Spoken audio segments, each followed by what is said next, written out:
नमस्कार दोस्तों, स्वागत है आप सभी का आपके अपने YouTube चैनल पोस्टर स्टडी में। तो दोस्तों, जैसा कि आप सभी को पता है, अब हमने पीओ गाइड को स्टार्ट किया है। ये हमारी क्लास 3 है। अगर आपने इससे पहले क्लास 1 और 2 नहीं देखी है तो उसका लिंक दोस्तों डिस्क्रिप्शन में आपको मिल जाएगा, या फिर आई बटन में मिल जाएगा, या फिर इस वीडियो के अंत में वो वीडियो दोस्तों आपको मिल जाएगी। तो बहुत से स्टूडेंट ने हमें कमेंट किया था कि सर आपकी क्लास अच्छे से समझ आ रहा है।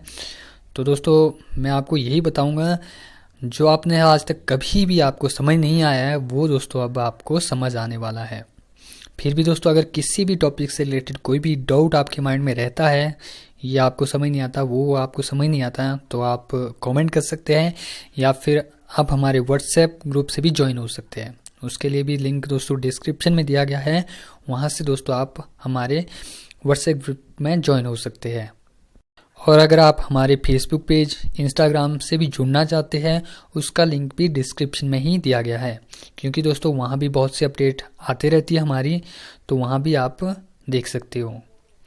अब दोस्तों बात करते हैं आज के टॉपिक की। तो आज का जो हमारा टॉपिक है वो बहुत ही स्पेशल है, क्योंकि यहाँ से दोस्तों क्वेश्चन एग्ज़ाम में 3-4 देखने को मिलते हैं।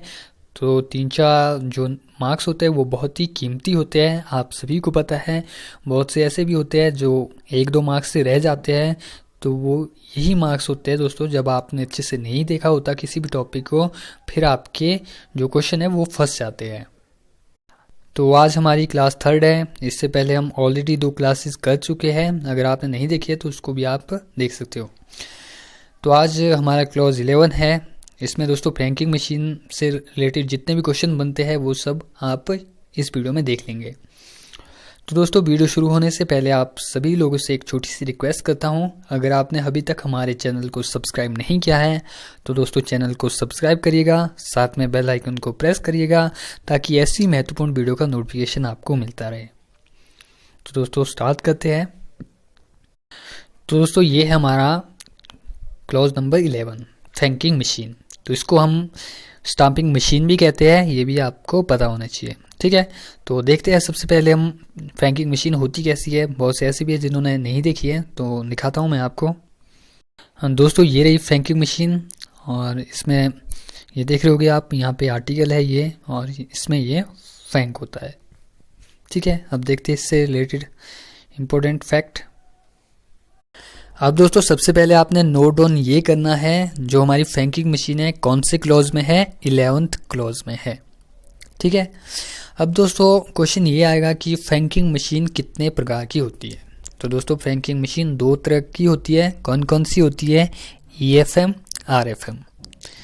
तो इसका पूरा नाम भी आपको पता होना चाहिए। EFM इलेक्ट्रॉनिक फ्रैंकिंग मशीन, और RFM remotely managed franking machine. अब देखेंगे सबसे पहले हम EFM। EFM कहाँ यूज़ होती है? डिपार्टमेंट में। जो डिपार्टमेंट के जो होते हैं, जो डिपार्टमेंट में भी फ्रैंकिंग मशीन मिलती है, तो वो कौन सी फ्रैंकिंग मशीन होती है? वो EFM होती है। अब उसमें कौन सी इंक लगेगी, ये इंपॉर्टेंट क्वेश्चन होता है। तो रेड इंक लगेगी उसमें, रेड कलर इंक। और दोस्तों EFM में 2 डाई होती है, ये एग्ज़ाम में बहुत बार पूछा जाता है। तो 2 डाई कौन सी होती है? लाइसेंस डाई और वैल्यू डाई, ये आपने याद रखना है। अब इसके बाद देखते हैं हम RFM को। तो उसमें कौन सी इंक लगेगी? Blue colour ink. तो देख रहे होगे इसमें ब्लू हमने इसलिए लिखा है ताकि आप अच्छे से समझ आएंगे, और इस यहाँ पे हमने रेड कलर इसलिए डाला है ताकि आप देख लेंगे। अब जो हमारी RFM है उसमें 2 मीटर लगेंगे। कौन कौन से? Ascending and descending. ये दोस्तों क्वेश्चन आते हैं, तो देख लो आप इसको, ठीक है। और जो हमारी RFM है, RFM है, इसमें 2 मीटर होंगे, असेंडिंग डिसेंडिंग। और EFM इसमें 2 डाई होगी, licence dye and value dye. I hope दोस्तों आप अच्छे से समझ गए होंगे इसको। इसके बाद देखते हैं हम लाइसेंस के प्रकार इसको। अब दोस्तों यहाँ पे क्वेश्चन बनता है कि जो हमारी फ्रैंकिंग मशीन है उसके लाइसेंस कितने प्रकार के होते हैं। तो आपको बता दूं कितने प्रकार के होते हैं? 3 प्रकार के होते हैं। फिर कौन कौन से हो गए, इंडिविजुअल, कमर्शियल एंड डिपार्टमेंट। तो हिंदी में भी जिनको प्रॉब्लम आ रही हो तो देख रहे होगे यहाँ व्यक्ति, व्यावसायिक और विभागीय। अब यहाँ पे टॉप इम्पोर्टेंट क्वेश्चन ये बनता है किसके लाइसेंस कौन देता है। ये दोस्तों देखने को मिलता है ये क्वेश्चन। तो आपको बता दूं जो इंडिविजुअल और कमर्शियल है उसको आप ऑनलाइन भी इसका फॉर्म भर सकते हैं, और इसका जो लाइसेंस है कौन देगा, एसपी देगा। ये देख लो, और इसको आप ऑनलाइन भी इसका फॉर्म आप फिलअप कर सकते हैं। अब इसके बाद जो डिपार्टमेंटल भी बहुत ज़्यादा इम्पोर्टेंट है, तो इसका लाइसेंस कहाँ मिलेगा आपको, काउंटर में। इसकी जो एप्लीकेशन है वो आपको काउंटर में देनी होगी, और लाइसेंस कौन देगा, पीएमजी, पोस्ट मास्टर जनरल इसका लाइसेंस देगा। और जो दो इंडिविजुअल और कमर्शियल है उसका देगा एसपी। ठीक है, तो आई होप दोस्तों आप लाइसेंस वाले फैक्ट को अच्छे समझ गए होंगे। इसके बाद देखते हैं नेक्स्ट। अब दोस्तों यहाँ पे हम देखेंगे अथॉरिटी। जो हमारी फैंकिंग मशीन है उसकी अथॉरिटी किसके पास है, वैलिडिटी कितनी होती है, और रिन्यूअल फीस कितनी होती है। ये भी एग्जाम में पूछा जाता है। तो सबसे पहले दोस्तों आप देख रहे होंगे जो अथॉरिटी है फैंकिंग मशीन की डीजी के पास है। ठीक है, और वर्तमान में डीजी कौन है ये हमने पिछली क्लास में आपको बताया था। अगर आपको याद है तो कमेंट बॉक्स में इसका आंसर आपने देना है। ठीक है, अब बात करते हैं वैलिडिटी की। तो फैंकिंग मशीन की जो वैलिडिटी होती है 5 साल की होती है।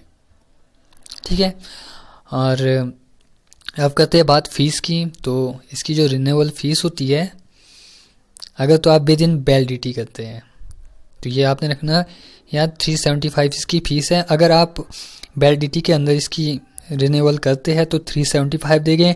अगर वैलिडिटी के बाद आप फीस डिपॉजिट करते हैं तो आपको 475 देने पड़ेंगे, और 100 क्या होगी, पेनल्टी होगी। ठीक है, तो आई होप दोस्तों ये अच्छे समझ रहे होंगे आप। अगर डाउट है दोस्तों तो आप बता सकते हैं हमें। और अगर आप हमारे व्हाट्सएप ग्रुप में ज्वाइन होना चाहते हैं तो उसका लिंक भी दोस्तों डिस्क्रिप्शन में दिया गया है। ठीक है, तो नेक्स्ट है इसके बाद अब देखते हैं franking article accepted at PO window. तो जो हमारे फैंक आर्टिकल होंगे वो कहाँ पर एक्सेप्ट होंगे, पोस्ट ऑफिस विंडो में उसको एक्सेप्ट किया जाएगा। और यहाँ पे देख रहे होगे आप नॉट इन लेटर बॉक्स। अगर आप लेटर बॉक्स में इसको जो फैंकिंग आर्टिकल अगर आप लेटर बॉक्स में पोस्ट करेंगे तो उसको क्या मानेंगे, हम अनपेड मानेंगे। ठीक है, इसलिए इसको पोस्ट नहीं करना है। अब बात करते हैं प्राइस ऑफ फैंकिंग। जो हमारी फैंकिंग है उसका प्राइस क्या होता है, कितने तक क्या आप कर सकते हैं। तो यहाँ है नो लिमिट, इसकी कोई भी लिमिट नहीं है। अब बात करते हैं कमीशन रिबेट कितना मिलता है। तो 3% का कमीशन या रिबेट मिलेगा आफ्टर 5,000 से ऊपर जब भी आप फैंकिंग करेंगे तो उसका जो आपको कमीशन मिलेगा 3% मिलेगा। ये भी दोस्तों पहले भी एग्ज़ाम में देखने को मिला था। क्वेश्चन था कि अगर आप 5,000 से ऊपर की फैंक करते हैं तो आपको कितना प्रतिशत कमीशन मिलेगा। तो ऑप्शन में था 1%, 2%, 3 और 5 था। तो ऑप्शन देख लिया आपने, तो इसका जो सही आंसर था यहाँ पे आपका बिल्कुल सही हो रहा है, कितना, 3%। ठीक है, नेक्स्ट है इसके बाद। अब दोस्तों यहाँ पे आ गया एफएमयू। तो एफएमयू का पूरा नाम भी आता है, अगर आप साथ साथ नोटबुक रखते हैं जब हमारी क्लास होती है तो साथ साथ लिखा भी करो। एफएमयू का पूरा नाम होता है फैंकिंग मशीन यूज़र। तो क्या करता है वो, 2 एसएमओ रखेगा। एसएमओ का पूरा नाम भी आता है, तो स्टेटमेंट ऑफ मेलिंग होता है इसका पूरा नाम। पहला कहाँ होगा, कस्टमर रिकॉर्ड बुक, और दूसरा होता है काउंटर में, 2 एसएमओ। ठीक है, अब यहाँ पे तीसरी इंपॉर्टेंट बात ये बनती है रिचार्ज कैसे किए जाएंगे, या फिर फर्स्ट रिचार्ज क्या होता है, मिनिमम क्या होता है, और रीसेट कब किया जाता है। यहाँ से भी बहुत से क्वेश्चन बनते हैं। तो दोस्तों आप रिचार्ज कैसे कर सकते हैं फैंकिंग मशीन का, एक तो आप कैश से कर सकते हैं, चेक से कर सकते हैं, ड्राफ्ट से कर सकते हैं, और नेट बैंकिंग से आप रिचार्ज कर सकते हैं। और जो आपकी फैंकिंग मशीन होगी उसका फर्स्ट रिचार्ज आप कितने का कर सकते हैं, ये भी आता है क्वेश्चन। तो फर्स्ट रिचार्ज होगा दोस्तों आपका 2000 रुपये का। ठीक है, इंपॉर्टेंट पॉइंट है दोस्तों ये। और नेक्स्ट रिचार्ज होगा मिनिमम कितने का कर सकते हैं आप, जो अगला रिचार्ज होगा तो मिनिमम कर सकते हैं 1000 का आप। ठीक है, अब दोस्तों बात करते हैं रीसेट। रीसेट कब की जाएगी फ्रैंकिंग मशीन को? जब आपका जो बैलेंस होगा उस पर 100 या 100 से कम हो जाएगा, फिर आपको रीसेट करनी होगी फ्रैंकिंग मशीन को। कौन करेगा रीसेट, वो भी हम आपको इसके बाद बताने वाले हैं।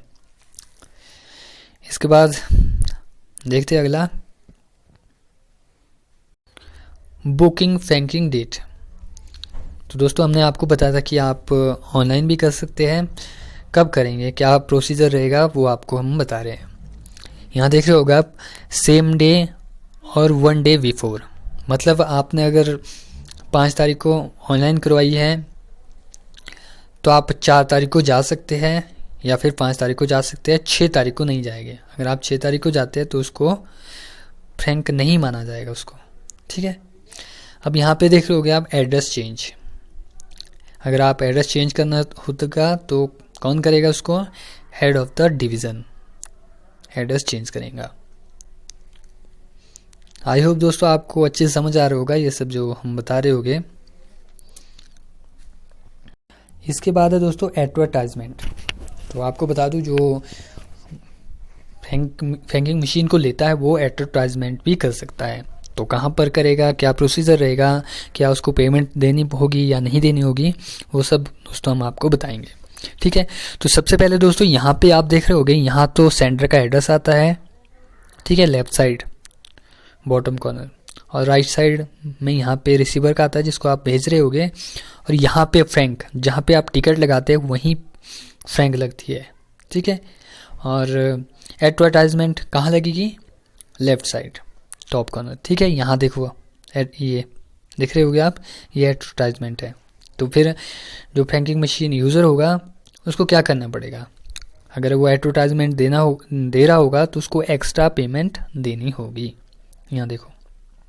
ठीक है, तो दोस्तों यहाँ पे आपके बहुत से क्वेश्चन सॉल्व होते हैं। देखो यहाँ पे मेथड ऑफ एड्रेस जब हम करेंगे इसके बाद, तो बहुत से क्वेश्चन आपके यहाँ पे सॉल्व होंगे। जैसे डाक टिकट को कहाँ चिपकाया जाता है, तो देखो यहाँ पे डाक टिकट को चिपकाया जाता है, वहीं पे ही फ्रैंक की जाती है, राइट साइड टॉप कॉर्नर में। ठीक है, और जो रिसीवर का एड्रेस होता है वो भी राइट साइड होता है, और सेंटर का कहाँ होता है? Left side bottom corner. ठीक है, तो आई होप दोस्तों यहाँ पे आप अच्छे समझ गए होंगे इसको। इसके बाद देखते हैं अगले फैक्ट को। अब है दोस्तों मशीन फ्रैंक्ड आर्टिकल। मतलब आपने आर्टिकल को फ्रैंक तो कर लिया, लेकिन अब उसको आप पोस्ट कहाँ करेंगे, ये भी इंपॉर्टेंट क्वेश्चन बनता है। तो क्वेश्चन ये बन सकता है कि फ्रैंकिंग आर्टिकल को कितने पोस्ट ऑफिस में पोस्ट किया जा सकता है? तो दोस्तों 2 पोस्ट ऑफिस में फ्रैंकिंग मशीन आर्टिकल को पोस्ट किया जा सकता है। अब वो पोस्ट ऑफिस कौन कौन से होंगे, कौन स्पेसिफाइड करेगा, वो भी अभी देखते हैं। ठीक है, तो देखो यहाँ पे can be posted only 2 post office. मतलब इसको जो फ्रैंक आर्टिकल है उसको सिर्फ 2 पोस्ट ऑफिस में ही पोस्ट किया जा सकता है। कौन कौन से पोस्ट ऑफिस होंगे वो? एक मेन पोस्ट ऑफिस जो LSGPO होगा और एवब, तो उसमें इसको पोस्ट किया जाएगा। और दूसरा कौन सा होगा? अदर। दूसरा अदर होगा, स्पेसिफाइड कौन करेगा? SP करेगा। ठीक है, तो आई होप इसको भी समझ के होगे।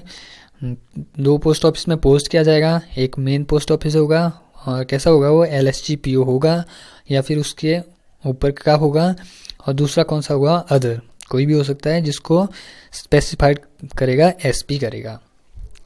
अब दोस्तों यहाँ पे इंपॉर्टेंट पॉइंट, मशीन फ्रैंक्ड इन लेटर बॉक्स।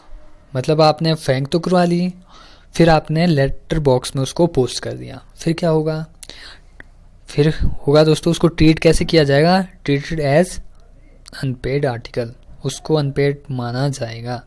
ये क्वेश्चन दोस्तों पहले भी आया है, इसलिए दोस्तों इसको आपने नोटबुक में राइट डाउन करना है।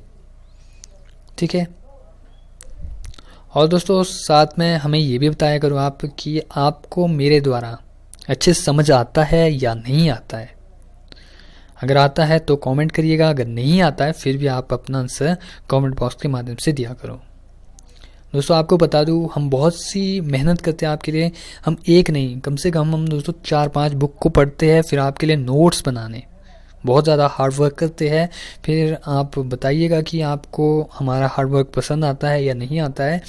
उसका दोस्तों आप हो सके तो आप हमारे व्हाट्सएप ग्रुप पे ज्वाइन हुआ करो, या फिर दोस्तों आप हमारे कमेंट बॉक्स है जो इस वीडियो का, उसमें दोस्तों उसका आंसर दिया करो।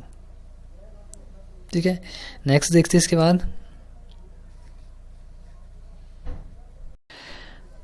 स्टार्टिंग में दोस्तों हमने पढ़ाया था आपको वैल्यू डाई, लाइसेंस डाई। ठीक है, अभी ये होते क्या है, तो दोस्तों यहाँ देख रहे होगे आप, वैल्यू डाई क्या होता है, more than one impression in one article. ठीक है, एक आर्टिकल में आप एक से ज़्यादा इम्प्रेशन कर सकते हैं, उसको बोलेंगे वैल्यू डाई। और लाइसेंस डाई क्या होगा, ओनली वन इम्प्रेशन, सिर्फ एक ही इम्प्रेशन किया जाएगा।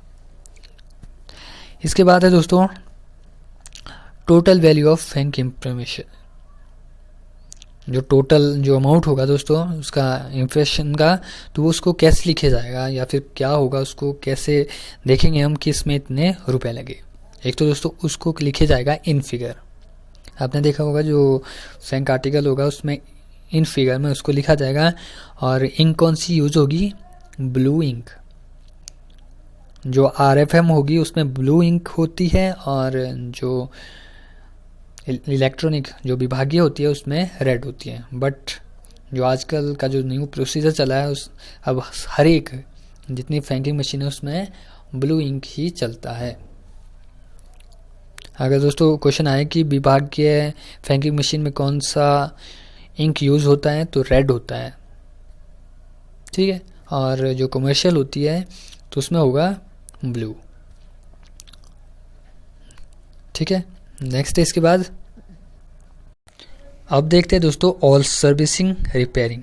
मान लो फैंकिंग मशीन तो हमने ले ली, लेकिन वो ख़राब हो जाती है या फिर कुछ हो जाता है, फैंक नहीं कर रहा है, कुछ एक इशू आ गया उसमें, तो फिर क्या होगा। तो उसको जो रिपेयर करेगा कौन करेगा, बाय सप्लायर। जिसने उसको सप्लाई किया है वही उसको रिपेयर करेगा। कहाँ पर करेगा, at post office. Post office में ही उसको रिपेयर करेगा। और ये सप्लायर कौन होगा, ये जिसके पास लाइसेंस होगा वही लाइसेंसधारी को इसको देगा। और ये फर्म कौन सी होगी, जिसको DG बोलेगा, वहाँ से ही आप फैंकिंग मशीन को ले सकते हैं। क्योंकि जो हेड होता है फैंकिंग मशीन का DG होता है, इससे पहले हमने देखा था। ठीक है, नेक्स्ट है इसके बाद। अब दोस्तों यहाँ पे देख रहे होगे आप इम्प्रेशन एरर रॉन्ग। मान लो हमने फैंकिंग मशीन ली और हमने फैंक कर दिया गलत, फिर क्या होगा। फिर क्या यहाँ देख रहे होगे, dedication of 5% of face value. मतलब जो 5% होगा जितने का आपने फैंक किया होगा, 5% डेडिकेशन किया जाएगा फेस वैल्यू का। और क्लेम विद इन 3 मंथ। तो आपको बताना होगा विभाग को कि ऐसे ऐसे हमारे ये रॉन्ग इम्प्रेशन हो गया है, विद इन 3 मंथ, 3 मंथ में आपको बताना होगा। ठीक है, अब है मशीन सेट रीसेट। हमने बताया था आपको इससे पहले, जब आपका अमाउंट 100 या 100 से कम हो जाएगा तो आपको जो आपकी फैंकिंग मशीन है उसको आपको सेट रीसेट करना होगा। तो कौन करेगा उसको, पब्लिक रिलेशन इंस्पेक्टर, जिसको बोलते हैं PRI एंड एवव। मतलब PRI से ऊपर के जितने भी रैंक के हो गए वो उसके सामने, या वो उसको रीसेट करेगा। ये क्वेश्चन भी दोस्तों आता है। ठीक है, अगला है इसके बाद, अगली स्लाइड देखते हैं। अब है दोस्तों द मेन PO मेंटेन। जो मेन पोस्ट ऑफिस होगा वो क्या क्या चीज़ें को मेंटेन करेगा। एक तो दोस्तों रजिस्टर ऑफ लाइसेंसी, जो लाइसेंसी होगा उसका रजिस्टर को मेंटेन करेगा। एडवांस पेमेंट रजिस्टर, जो वो एडवांस पेमेंट करता है उसका रजिस्टर भी वो संभाल के रखेगा। और FM रिकॉर्ड बुक, जो बैंकिंग मशीन की रिकॉर्ड बुक होगी उसको भी मेन पोस्ट ऑफिस मेंटेन रखेगा। और FM लेज़र उसको भी मेंटेन रखेगा। ये कौन करेगा, जो मेन पोस्ट ऑफिस होगा, जहाँ पे फैंकिंग मशीन के जो आर्टिकल होंगे जहाँ पर पोस्टेड किए जाएंगे, वहाँ वाला पोस्ट ऑफिस को इन सब चीज़ों को मेंटेन करेगा। तो आई होप दोस्तों फैंकिंग मशीन वाला जो आज का हमारा टॉपिक था आपको अच्छे से समझ आ गया होगा। अगर दोस्तों कोई भी डाउट रहता है तो आप बता सकते हो कमेंट बॉक्स के माध्यम से। और हमने आपसे पहले भी कहा, अगर आपको समझ आता है तो बताया करो, अगर नहीं आता है तो बताया करो, क्योंकि हम आपको बताते हैं एक टॉपिक को बनाने के लिए दोस्तों हमारे को कम से कम 5-6 बुक पढ़नी पड़ती है, फिर जाके दोस्तों ये सब टॉपिक आपको बिल्कुल ईजी वे में आपको बताया जा रहा है। ठीक है। और हमने आपको पहले भी बोला था, अगर आप हमारे चैनल में फर्स्ट टाइम विजिट कर रहे हो तो चैनल को दोस्तों सब्सक्राइब करिएगा, साथ में बेल आइकन को प्रेस करिएगा ताकि ऐसी महत्वपूर्ण वीडियो का नोटिफिकेशन आपको मिलता रहे। और अगर आप हमारे व्हाट्सएप ग्रुप में ज्वाइन होना चाहते हैं, उसका लिंक भी दोस्तों डिस्क्रिप्शन में दिया गया है। ठीक है। और दोस्तों वीडियो अच्छी लगे तो लाइक करिएगा और साथ में कमेंट भी करिएगा कि आपको कितना समझ आता है, वो सब आप बता सकते हो। तो दोस्तों आज के लिए अलविदा, मिलते हैं दोस्तों अगली क्लास के माध्यम से। Thanks for watching.